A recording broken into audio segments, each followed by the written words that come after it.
الرجيم بسم الله الرحمن الرحيم ووصينا الإنسان بوالديه حملته أمه وهنا على وهن وفصاله في عامين أن اشكر لي ولوالديك وإلي المصير وقال رسول الله صلى الله عليه وسلم الجنة تحت الأقدام الأمهاته وقال أيضا رب اشرح لي صدري ويسر لي أمري واحلل عقدة من لساني يفقهوا قول ربي زدني علما. ஏக இறைவனின் சாந்தியும் சமாதானமும் எம்பெருமான ரசூலை கரீம் ஸல்லல்லாஹு அலைஹி வஸல்லம் அவர்கள் மீதும் அவர்கள் வழிவாழ்ந்த உத்தம சத்திய சஹாபாக்கள் மீதும் யாரெல்லாம் தங்களுடைய இன்னுரை இந்த மார்க்கத்திற்காக நீர்த்து கொண்டார்களோ அவர்கள் மீதும் அதற்காக காத்து கொண்டிருக்கின்ற நம் அனைவர் மீதும் என்றென்றும் நின்று நிலவட்டுமாக என்ற என்னுடைய பிரார்த்தனையோடு என்னுடைய உரையை நான் ஆரம்பம் செய்கின்றேன். ஒரு ஸ்கூல் ஹெட் அப்படின்ற அடிப்படையில் ஒரு சின்ன கேள்வியிலிருந்து நான் ஸ்டார்ட் பண்ணலான்னு நினைக்கிறேன். ஏன்னா பேரண்ட் டீச்சர்ஸ் ஸ்டூடெண்ட் கவுன்சிலிங்கில் மோஸ்ட் ஆஃப் த ஸ்கூல்ஸில் இன்ஸ்டியூஷன் ஹெட் எல்லாரும் ஒரு விஷயத்தை ஃபேஸ் பண்ணுறாங்க, ப்ராப்ளம் ஃபேஸ் பண்ணுறாங்க. அது நீங்கள் யாருக்காக இங்கே வந்திருக்கிறீங்களோ, யாருக்காக இந்த ஸ்கூல்ஸ் இருக்குதோ அவங்கள மையப்படுத்தி உள்ள ஒரு ப்ராப்ளம். ஓகேங்களா? அது எதுவாக நீங்கள் ஃபீல் பண்ணுறீங்க பேரண்ட், ஏன் குழந்தை இங்கேருந்து ஏன் ஸ்டூடெண்ட். ஸோ அந்த ரெண்டு பேர் மத்தியில் நீங்கள் நம்ம இருக்கிறோம்ல, நம்ம அதிகமாக ஃபேஸ் பண்ணக்கூடிய ப்ராப்ளம் என்ன குழந்தைங்கள்ட்ட?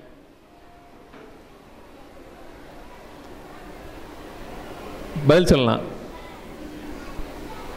இப்படி நான் கேள்வி கேட்கும்போது எங்கள் ஸ்கூலில், அதாவது ஸ்டூடெண்ட் பேரண்ட் கவுன்சிலிங் செஷன் நடத்தும்போது most of the parents suggestions கேட்கும்போது, மோஸ்ட் ஆஃப் த பேரண்ட் எங்கள்கிட்ட கம்ப்ளைண்ட் கொடுக்கும்போது என் குழந்தை கோவப்படுறான், என் குழந்தை கோவப்படுறாங்க அப்படிங்கிறாப்புல. இப்போ நமக்கு ஒரு கொஷின் வரும் இங்கே, என்ன வாழ்க்கை வழிமுறையை பின்பற்றக்கூடிய நமக்கு ஒரு கேள்வி வரும், குழந்தை எப்படி கோபப்படும் அப்படின்னு சொல்லிட்டு. ஏன்னா குழந்தைகள் கோபப்படுவது என்பது கியாம நாளின் அடையாளம். நவுது பில்லாஹி மின்ஹா, அல்லாஹ் பாதுகாக்கணும். ஏன் குழந்தை கோபப்படுது அப்படின்னா கியாம நாளின் அடையாளம். ஸோ கியாம நாளின் அடையாளத்தின் விளிம்பில் நம்ம நின்று கொண்டிருக்கிறோம். பல விடயங்கள் நம் கண் முன் நடந்து கொண்டிருக்கின்றது கியாம நாளின் அடையாளமாக. அதில் மிகப்பெரிய ஒரு ஆச்சரியமான விஷயம் என்னவென்றால் என் குழந்தை கோபப்படுவது. குழந்தை எப்படி கோவப்படும்? குழந்தையை எப்படி கோவப்பட நம்ம விடலாம்?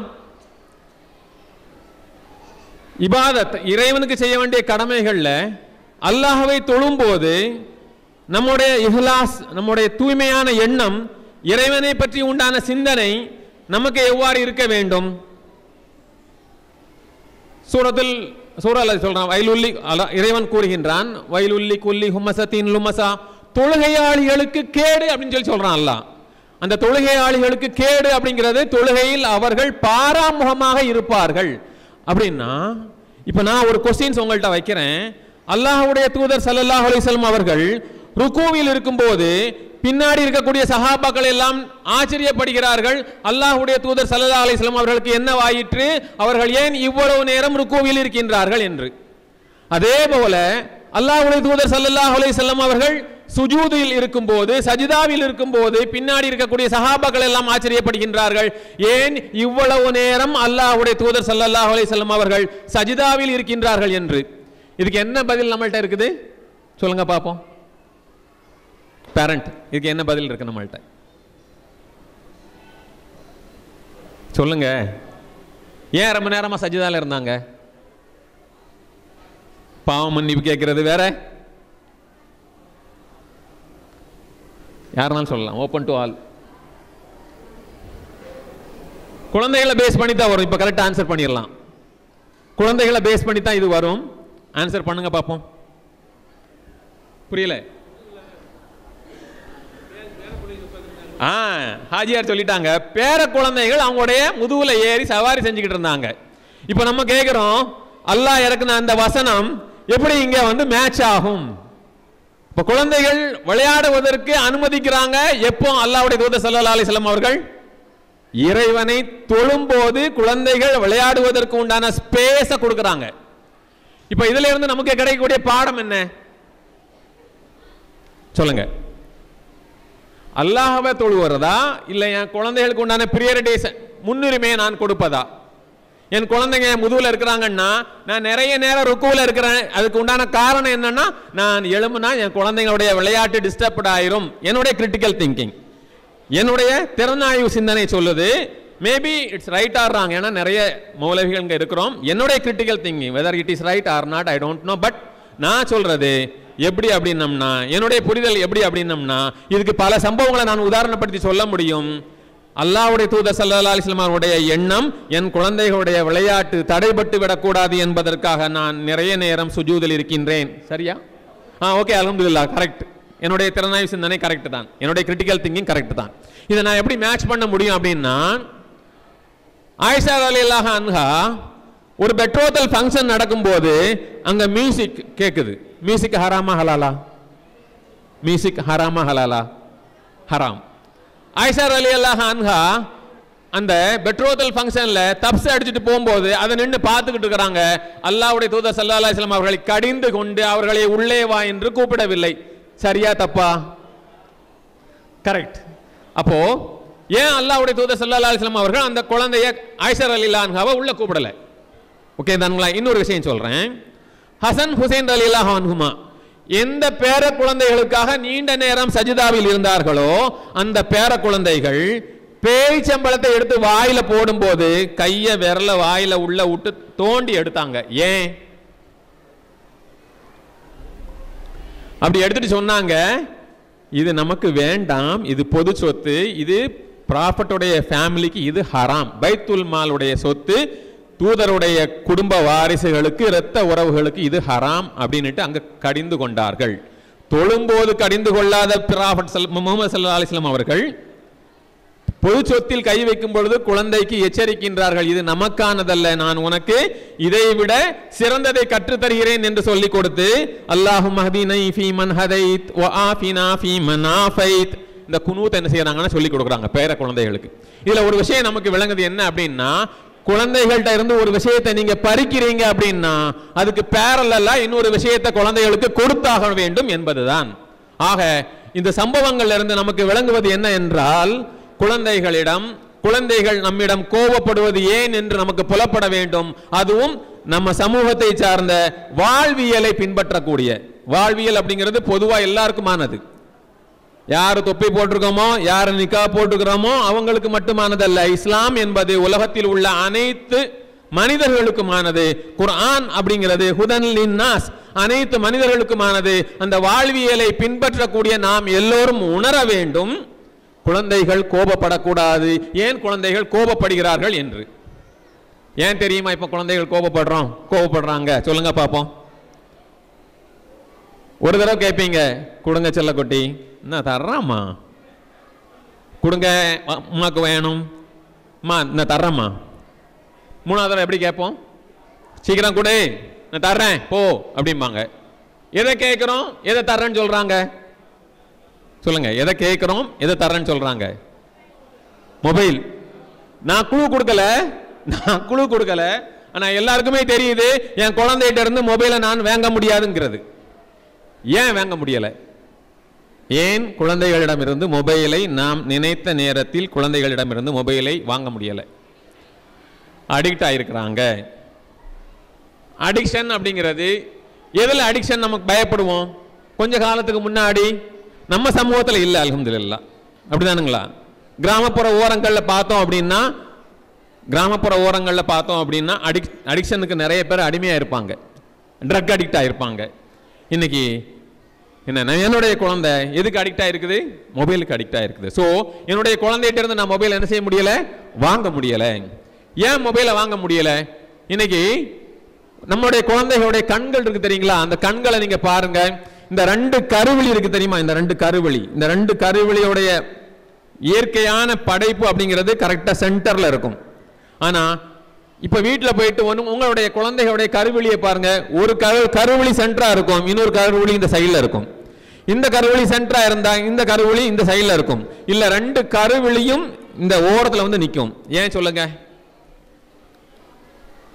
ஏன்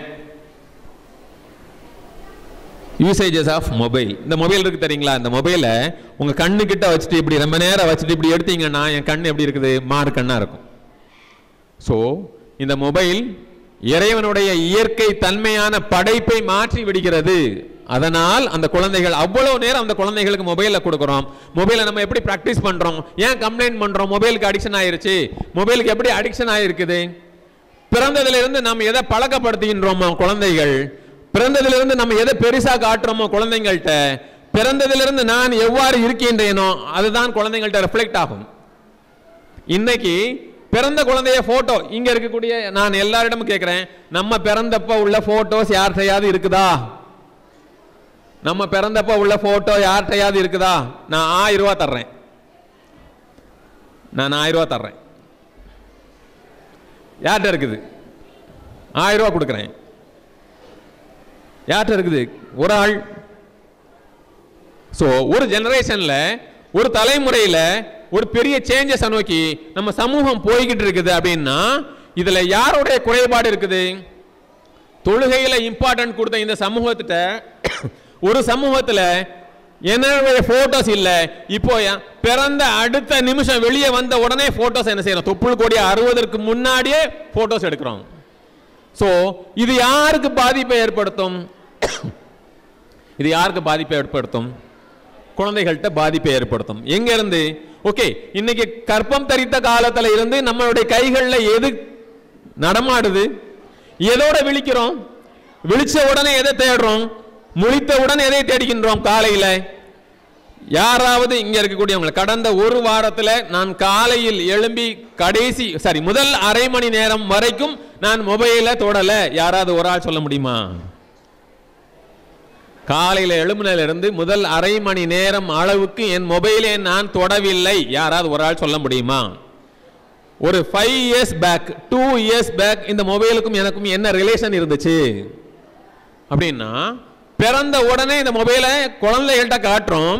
இதுல குழந்தைங்களா இருக்கிறாங்க அப்படின்னா, ஏர்லி சைல்டுஹுட்ல இருக்கிறாங்க அப்படின்னா அந்த குழந்தைக்கு ஒரு கேம் கொடுப்போம். அந்த கேம்ல அந்த குழந்தை கட் பண்ணி விரயம் பண்ணும். எதை அப்படின்னா ஃபுட்ஸ், ஆப்பிள், அன்னாச்சி, இதையெல்லாம் பிறந்த குழந்தை 2 வருஷத்துக்கு உள்ள கொடுத்து குழந்தைகளுக்கு கட் பண்ண சொல்லி கொடுக்கிறோம்.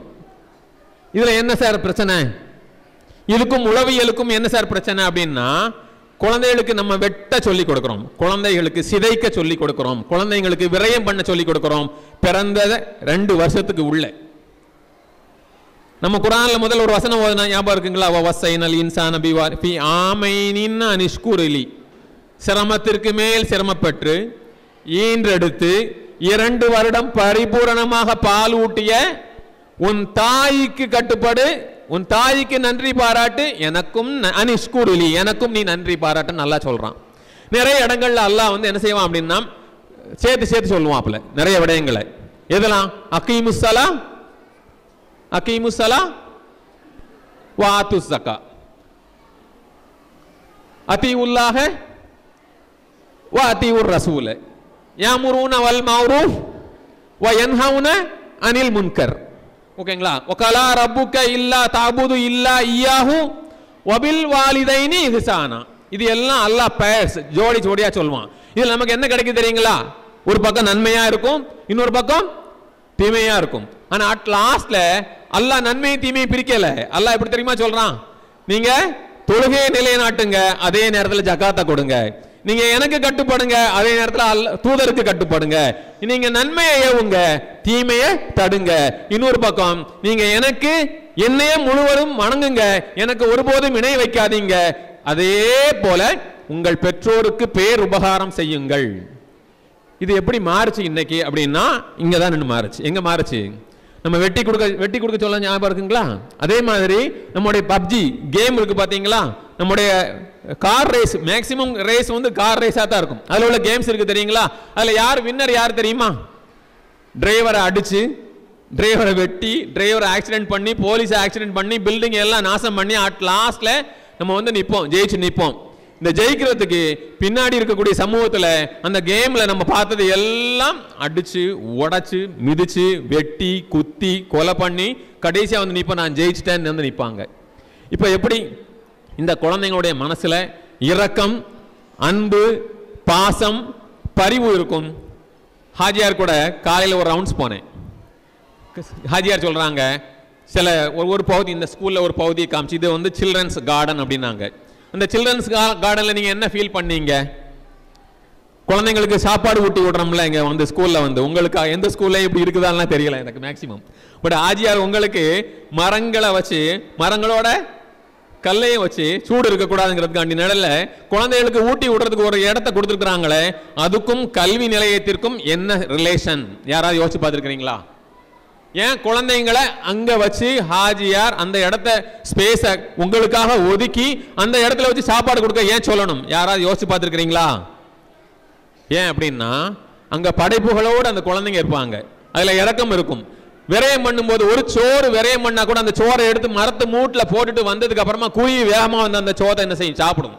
சோ இது குழந்தைக்கு நம்ம ஊட்டும் போது, நான் விரயம் பண்ணக்கூடிய என் கையிலிருந்து தவறி விழக்கூடிய அந்த சோறு கூட ஒரு உயிரினத்தின் வயிற்றுக்கு சொந்தமாக வேண்டும் என்ற ஒரு உளவியல் விடயங்களை குழந்தைகளுடைய மனசுல கொடுக்கணுங்கிறதுக்காண்டி பிரியப்பட்டு ஏற்படுத்தப்பட்டதான் அந்த கார்டன்.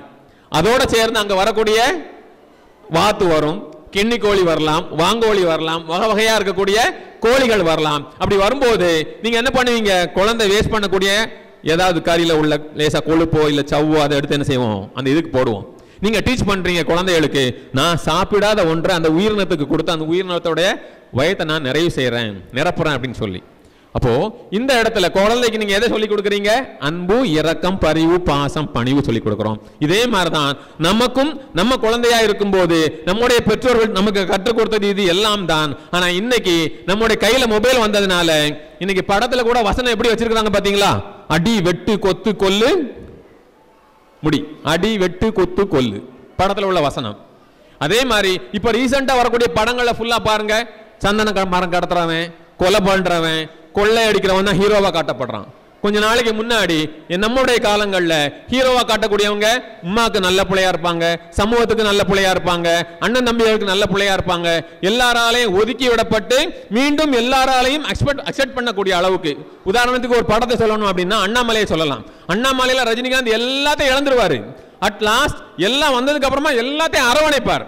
இப்படி அரவணைக்கக்கூடிய கேரக்டரிஸ்டிக் சொல்லக்கூடிய படங்கள் இருந்த ஒரு காலகட்டம் போய் இன்னைக்கு சந்தன மர கடத்தல, மரங்களை கடத்துவதும், பெண்களை கடத்துவதும், குழந்தைகளை கடத்துவதும் வில்லனாக சித்தரிக்கப்படக்கூடிய காலகட்டங்களை இன்னைக்கு அவர்கள் ஹீரோவாக சித்தரிக்கப்படக்கூடிய காலம் இன்னைக்கு நம்மள்ட்ட இருப்பதனால என்னுடைய குழந்தை என்ன செய்யுது? கோவப்படுது.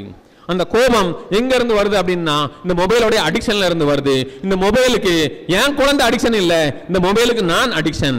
இந்த மொபைல் இல்லாம என்னால என்ன பண்ண முடியல? காலையில எழும்ப முடியல. இந்த மொபைல் என்னுடைய தலைமாட்டில் இருக்குது, இல்ல என்னுடைய தலையணைக்கு கீழே இருக்குது. இந்த மொபைலும் நானும் இந்த வாழ்வியலோட ஒன்றோடு ஒன்று இணைந்து விட்டோம். எனக்கும் இந்த மொபைலுக்கும் எந்த விதத்திலையும் பிரிவு இல்லை. ஆனா ஒரு காலகட்டத்தில் நான் என் வாப்பா, என் உம்மா, என் உறவுகளோட நான் இருந்த காலகட்டம் போய் இன்னைக்கு எல்லாரையும் விட்டுட்டு மொபைலோட இருக்கக்கூடிய காலகட்டம் இருக்குது. நம்மள்ட்ட பாரம்பரியம் பேணக்கூடிய, நம்மள்ட்ட வாழ்வியலை பேணக்கூடிய, நான் வாழ்வியல் சொல்றதெல்லாம் இஸ்லாம் சொல்லி புரிஞ்சுக்கிடுங்க. வாழ்வியலை பேணக்கூடிய நம்மள்ட்ட நம்முடைய வீட்டில் பெரிய சகன் இருக்கும். அந்த சகன்ல தான் வாப்பா, அம்மா, மகள்கள், மகன்கள் எல்லாரும் உட்கார்ந்து சாப்பிடுவாங்க. இன்னைக்கு எப்படி சாப்பிடுறோம்? நம்ம டிவி முன்னாடி சின்ன கிண்ணத்துல ஊட்டி விட்டுக்கிட்டே சாப்பிடுறோம். இப்போ அது போயிட்டு அந்த டிவி உள்ள காலம் போய் இப்போ மொபைல் கையில இருக்கும். அந்த மொபைல் சாப்பாட்டுல என்ன இருக்குதுன்னு தெரியாம என்ன செய்வாங்க? சாப்பிடுவாங்க. ஒரு அவையில அல்லாஹ்வுடைய தூதர் ஸல்லல்லாஹு அலைஹி வஸல்லம் உடைய அவையில ஒரு குழந்தையோட உட்கார்ந்து ப்ராஃபட் ஸல்லல்லாஹு அலைஹி வஸல்லம் அவங்க சாப்பிடுவாங்க. சாப்பிடும்போது அந்த குழந்தை என்ன பண்ணும்னா முன்னாடி உள்ள சோத்துல இருந்து என்ன செய்வாங்கன்னா எடுப்பாங்க. ஐ மீன் அவங்க குழந்தையோடைய பகுதியை தாண்டி இன்னொரு இடத்துல இருந்து எடுப்பாங்க. இப்போ இந்த குழந்தைக்கு நெகட்டிவா தான் நம்ம எல்லாத்தையுமே சொல்லுவோம். எடுக்காத, அப்படி பண்ணாத, நிக்காத, வைக்காத, கொடுக்காத, இதே மாதிரி சொல்லக்கூடிய நம்ம ப்ராஃபட் ஸல்லல்லாஹு அலைஹி வஸல்லம் காலகட்டங்கள்ல இருந்து நமக்கு கிடைக்கக்கூடிய ஒரு வலிமையான ஒரு உளவியல் தாக்கம் நிறைந்த ஒரு பாசிட்டிவான விஷயம் என்னன்னா, ப்ராஃபட் ஸல்லல்லாஹு அலைஹி வஸல்லம் அந்த குழந்தைக்கு போத்தியப்படுத்தும் போது எப்படி போத்தியப்படுத்துவாங்க அப்படின்னா, பிஸ்மில்லா சொல்லி சாப்பிடுங்க, உங்களது பகுதியிலிருந்து சாப்பிடுங்க அப்படின்னு சொல்லி சொல்லுவாங்க. அதாவது ஒரு விஷயத்துக்கு டைரக்டா ஒரு ஆன்சர் சொல்ல மாட்டாங்க. இதே மாதிரி இன்னொரு விஷயத்தை சொல்லும் போது பாத்திமா ரலியல்லாஹு அன்ஹா அல்லாஹ்வுடைய தூதர் ஸல்லல்லாஹு அலைஹி வஸல்லம் அவங்க வீட்டுக்கு வந்து அடிமைகளை பங்கு வைப்பாங்க. யாரு? அல்லாஹ்வுடைய தூதர் ஸல்லல்லாஹு அலைஹி வஸல்லம் அவங்க. அப்போ அலி ரலியல்லாஹு அன்ஹு சொல்லுவாங்க, நமக்கு ஒரு அடிமையை வாங்கிட்டு வாங்கன்னு சொல்லி பாத்திமா ரலியல்லாஹு அன்ஹாவை அவங்களுடைய வீட்டில் போயிட்டு என்ன செய்வாங்க? சீதனை வாங்குறதுக்காக அனுப்பி விடுவாங்க. அப்போ பாத்திமா ரலியல்லாஹு அன்ஹா அல்லாஹ்வுடைய தூதர் ஸல்லல்லாஹு அலைஹி வஸல்லம் அவங்க வீட்டுக்கு வரும்போது அங்க அல்லாஹ்வுடைய தூதர் ஸல்லல்லாஹு அலைஹி வஸல்லம் அவங்க இருக்க மாட்டாங்க. அப்ப அவங்க என்ன பண்ணுவாங்கன்னா ஆயிஷா ரலியல்லாஹு அன்ஹாட்ட அந்த பங்குல அடிமையை பங்கு வச்சு கொடுத்தாங்கல்ல, அதுல எனக்கு ஒரு அடிமையை கொடுக்க சொல்லுங்கன்னு சொல்லி சொல்லுவாங்க. ஓகேங்களா? அப்போ இப்போ இந்த செய்தியை கடத்தணும். யாருக்கு கடத்தணும்? கணவனுக்கு கடத்தணும். நம்மள்ட்ட ஒரு செய்தி நம்மளுடைய மதினியோ இல்ல நம்ம கணவனுடைய மகளோ நம்மள்ட்ட அந்த ஒரு செய்தியை சொல்றாங்கன்னா அதை நாளைக்கு சொல்லிக்கிடுவோம். முதல்ல வீட்டுக்கு வரட்டும், நல்ல முறையில் அவருக்கு உபசரிச்சு நம்ம முடிச்சுட்டு மறுநாள் தான் சொல்லுவோம். மறுநாள் சொல்லும் போது வாப்பாக்கு யாரு? மகள் கேட்டுக்கிறாங்க. இந்த செய்தியை மனைவி லேட்டா சொன்னா என்ன நடக்கும்? கோபம் வரும். ஆனா அங்க என்ன நடந்துச்சு? லேட் நைட் வர்றாங்க அல்லாஹ்வுடைய தூதர் ஸல்லல்லாஹு அலைஹி வஸல்லம் அவங்க. லேட் நைட் வரும்போது ஆயிஷா ரலியல்லாஹு அன்ஹா சொல்றாங்க, இப்படி ஃபாத்திமா ரலியல்லாஹு அன்ஹா இப்பதான் வந்துட்டு போறாங்க. காரணத்தை சொல்லும் போது இவங்க என்ன பண்ணல? அடிமையை கையில கொண்டு போகல. யாரு? இவங்க மகளை போய் சந்திக்க போறாங்க. இங்க யோசிச்சு பாருங்க, என்னுடைய குழந்தை என்ன கூப்பிடும் போது, என்னுடைய குழந்தை என்கிட்ட பேசுன்னு சொல்லும் போது, என்னுடைய குழந்தை என்கிட்ட விளையாடுங்கன்னு சொல்லும் போது, என் குழந்தை நான் மொபைல் பார்த்துக்கிட்டு இருக்கும்போது என்ன டிஸ்டர்ப் பண்றாங்க. இப்ப சொல்லும் போது கூட நான் எப்படி சொல்றேன்? டிஸ்டர்ப் பண்றாங்கன்னு நான் சொல்றேன். தொழுகையில என் குழந்தை மேல உட்காரத டிஸ்டர்பா நினைக்கல யாரு? ப்ராஃபட் ஸல்லல்லாஹு அலைஹி வஸல்லம் அவங்க. ஆனா நான் மொபைல் பார்த்துக்கிட்டு இருக்கும்போது நான் எப்ப மொபைல் பார்ப்பேன்? என்னுடைய எல்லா பணிகளையும் முடிச்சுட்டு வீட்டுக்கு வர்றேன். எதுக்காக? மனைவி மக்களோட டைம் ஸ்பெண்ட் பண்றதுக்காக. அந்த நேரத்தில் நான் மொபைல் பார்க்கும்போது என் குழந்தை என்கிட்ட என் மொபைல என்ன வாப்பா என்கிட்ட கொஞ்சம் விளையாடுங்க அப்படின்னா நான் என்ன பண்ணுவேன்? நீ போ, எனக்கு வேலை இருக்கு அப்படின்னு சொல்லி நான் தடுக்குவேன். ஆனா லேட்டா ப்ராஃபட் ஸல்லல்லாஹு அலைஹி வஸல்லம் அவங்களுடைய லைஃப் ஸ்டைல் எப்படி? சமூகத்துக்கானது, இறைவனுக்கானது, இறை நியதிக்கானது, இஸ்லாத்தை ப்ரொபகண்டா பண்ணக்கூடியது, அதாவது தூதுத்துவத்தை எடுத்து சொல்லக்கூடிய இந்த வாழ்வியல் வசந்தத்தை கொண்ட ப்ராஃபட் ஸல்லல்லாஹு அலைஹி வஸல்லம் அவங்க வீட்டுக்கு வந்ததுக்கு அப்புறம் கூட மகள் வந்துட்டு போன செய்தியை மனைவி நம்மள்ட்ட சொல்லும் போது அந்த ராத்திரியே ஓடுறாங்க. ஓடிட்டு போய் சொல்றாங்க, என்னம்மா நீங்க கேட்டீங்களே, நான் உங்கள்ட்ட வந்திருக்கிறேன், என்ன கேட்டீங்கன்னு சொல்லி கேட்கும்போது ஃபாத்திமா ரலியல்லாஹு அன்ஹா சொல்றாங்க, எனக்கு கைகாலெல்லாம் நிறைய வலியா இருக்குது, ஸோ எனக்கு ஒரு அடிமை பெண்ணை கொடுங்க, நான் திருவையாற்றும் போது அவங்கள நான் பயன்படுத்திக்கிடுவேன், மாவாட்டுறதுக்கு அவங்கள பயன்படுத்திக்கணும்னு சொல்றாங்க. அல்லாஹ்வுடைய தூதர் ஸல்லல்லாஹு அலைஹி வஸல்லம் என்ன சொல்றாங்க? அது ப்ராஃபட்டுடைய ஃபேமிலிக்கு கொடுப்பன கிடையாது, அதை நான் கொடுக்க முடியாது அப்படின்னு முதல்ல எடுத்தவனே சொல்லலை. அவங்க கேட்டது என்ன? என்னுடைய உடல் வலிக்கு உண்டான ஒரு மருந்தா உனக்கு அடிமை வேணும் அப்படிங்கிறாங்க. அப்ப அந்த உடல் வலிக்கு உண்டான மருந்தா எப்படி ஹசன் ஹுசைன் ரலியல்லாஹு அன்ஹுமா அவங்களுக்கு குனூத்தை சொல்லி கொடுத்த மாதிரி ஆயிஷா ரலியல்லாஹு அன்ஹாக்கு சொல்லி கொடுக்குறாங்க. சுப்ஹானல்லாஹ் 33 தடவை, அல்ஹம்துலில்லாஹ் 33 தடவை, அல்லாஹ் அக்பர் 44 தடவை ஓதி என்ன செய்யுங்க? உடல்ல ஊதி நீங்க தேய்ச்சிக்கிடுங்க, வலி நிவாரணம் பெறும். இங்க நானா இருந்து என் தங்கச்சியா இருந்து இல்ல என் மகளா இருந்து அவங்க என்கிட்ட கேட்டதுக்கு அப்புறமா நான் இதை சொன்னேன் அப்படின்னா நம்மளுடைய ரியாக்ஷன், என் மகளோட ரியாக்ஷன், என் சிஸ்டரோட என்னுடைய தங்கச்சியோட ரியாக்ஷன் எப்படி இருக்கும்? சொல்லுங்க பாப்பா, எப்படி இருக்கும்? சோ ஃபாத்திமா ரலியல்லாஹு அன்ஹா தன்னை வாப்பாவோட சொன்ன செய்தியை அப்படியே தன்னோட லைஃப்ல என்ன அப்ளை பண்றாங்க. சோ அங்க இருந்த அந்த குழந்தை வளர்ப்புக்கும் இங்க இருந்த குழந்தை வளர்ப்புக்கும் உண்டான வித்தியாசம் என்னன்னா, அங்க குழந்தை நம்மள்ட்ட வரும்போது ஃபாத்திமா ரலியல்லாஹு அன்ஹா வீட்டுக்கு வரும்போது தன்னுடைய மேலங்கே விரிச்சு என்ன செய்வாங்க? உட்கார சொல்லுவாங்க. சோ அங்க அன்பை பரிமாறினாங்க, கருணையை பரிமாறினாங்க, லவ் அஃபெக்ஷனை அங்க என்ன செய்யறாங்க? அவங்கள்ட்ட கொடுக்குறாங்க. இன்னைக்கு நான் என்ன கொடுக்கல என் குழந்தைக்கு, சோ என் குழந்தை கோவப்படுது. காரியம் புரிஞ்சிருச்சுங்களா? என் குழந்தை ஏன் கோவப்படுதுன்னு சொல்லி எதை என் குழந்தைக்கு கொடுக்க கூடாதுன்னு நினைக்கிறனோ அதை குழந்தை பிறந்ததுல இருந்து குழந்தை வயசுக்கு வரும் வரைக்கும் என்னோட கைகளில் நான் புழங்கிக் கொண்டே இருக்கின்றேன். ஆனா அதை நான் என் குழந்தைக்கு நான் கொடுக்க மாட்டேங்கிறேன் அப்படின்னா எப்படி சாத்தியமாகும்? சோ அந்த குழந்தைக்கு அந்த நோய், அடிக்ஷன் என்ற நோய் அந்த குழந்தைக்கு நம்ம என்ன செய்யறோம்? நம்மளா திருப்பி என்ன செய்யறோம்? கொடுத்துக்கிட்டு இருக்கிறோம். சோ இங்க நமக்கு ஒரு விஷயம் புரியணும். நான் முதல்ல சொன்ன விஷயத்துல அந்த குழந்தை எனக்கு என்ன செய்யணும்? நன்றியுடைய குழந்தையா இருக்கணும். அதே மாதிரி நான் சொன்ன அந்த தூதுத்துவ செய்தியில ப்ராஃபட் ஸல்லல்லாஹு அலைஹி வஸல்லம் சொல்றாங்க, உன்னுடைய தாயாரின் காலடியில் சோனம் இருக்கின்றது.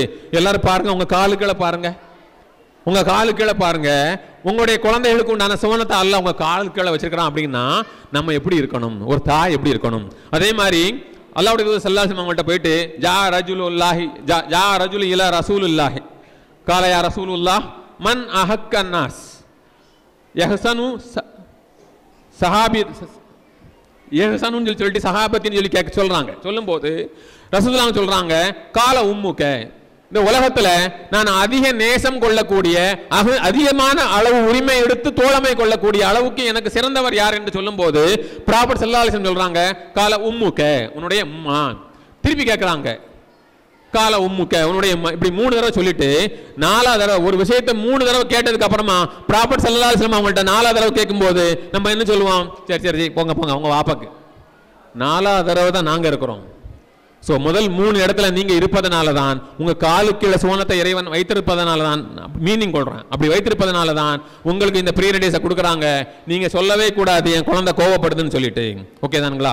அதே மாதிரி எங்க ஸ்கூல்ல பேரண்ட்ஸ் எல்லாரும் என்ன பண்றாங்கன்னா என் குழந்தைங்க சூசைட் அட்டெண்ட் பண்ற அளவுக்கு கோவப்படுறாங்க.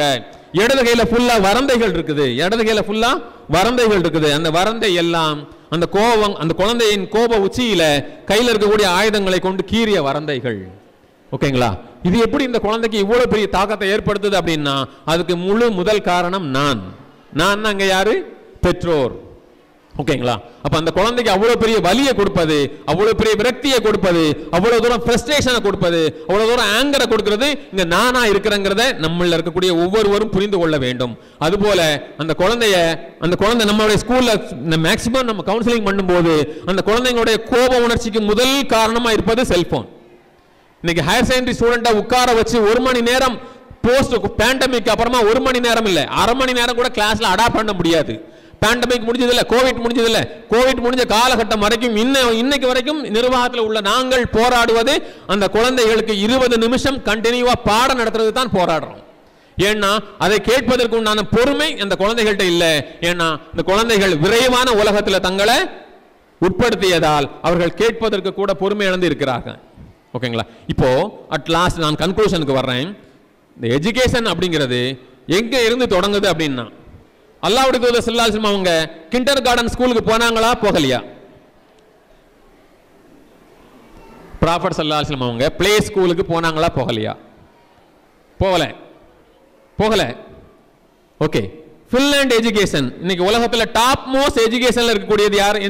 எந்த நாட்டோட எஜுகேஷன் அப்படின்னு சொன்னோம்னா ஃபின்லாண்டோட எஜுகேஷன். ரீசன் என்ன சொல்லுங்க பார்ப்போம்.